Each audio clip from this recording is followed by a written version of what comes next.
Model Beverly Johnson is sharing her Bill Cosby story. It happened in the mid-80s, she says in a first-person essay in Vanity Fair. And it sounds similar to many of the stories we've heard from women who have been accusing the star of drugging them and then sexually assaulting them. Johnson starts by recalling being in awe of Cosby in the 1960s, 70s and 80s.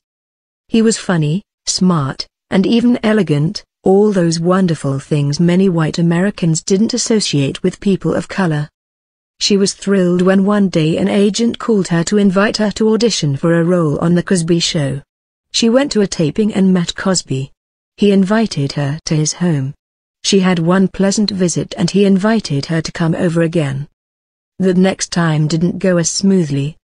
Cosby offered her a cappuccino from the espresso machine on his bar. I told him I didn't drink coffee that late in the afternoon because it made getting to sleep at night more difficult. He wouldn't let it go.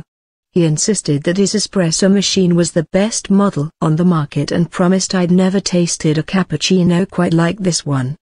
It's nuts, I know, but it felt oddly inappropriate arguing with Bill Cosby, so I took a few sips of the coffee just to appease him. And that moment, she knew.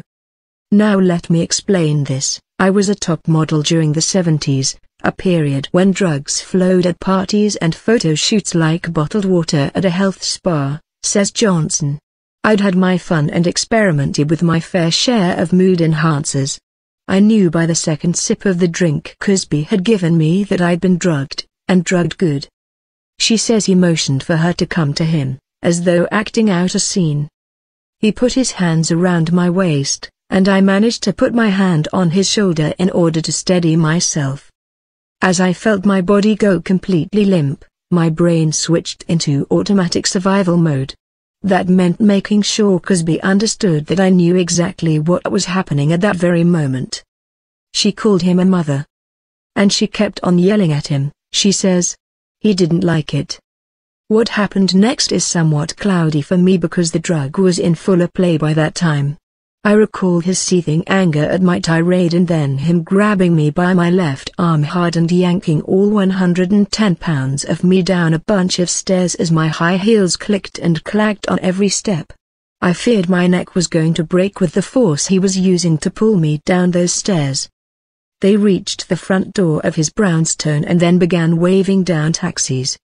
When one stopped, Cosby opened the door, shoved me into it and slammed the door behind me without ever saying a word. I somehow managed to tell the driver my address and before blacking out.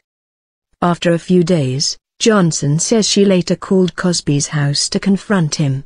His wife, Camille, answered saying it was too late to be calling, it was 11 p.m. Johnson never called again.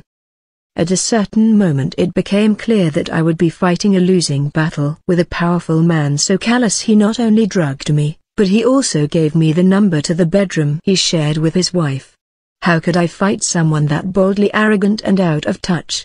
In the end, just like the other women, I had too much to lose to go after Bill Cosby. She was reluctant to speak, and mentions not writing of the incident in her 2013 memoir because I didn't want to get involved in a he said/she said situation. But as women have come forward in recent weeks, Johnson decided she had to speak up. Now that other women have come forward with their nightmare stories, I join them.